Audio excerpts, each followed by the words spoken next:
बताइए कुरान मजीद में हजरत आदम अलैहिस्सलाम का नाम कितनी मर्तबा आया है? 5, 4, 3, 2, 1.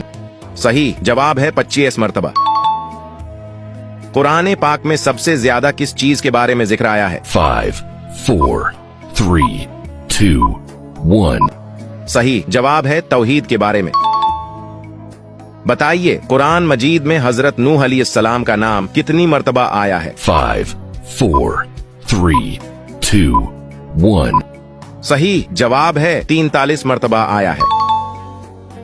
बताइए कुरान मजीद में हजरत इदरीस अलैहिस्सलाम का नाम कितनी मर्तबा आया है? 5, 4, 3, 2, 1.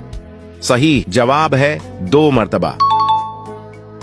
क्या आप जानते हैं कुरान मजीद में हजरत हूद अलैहिस्सलाम का नाम कितनी मर्तबा आया है? 5, 4, 3, 2, 1. सही जवाब है 7 मर्तबा।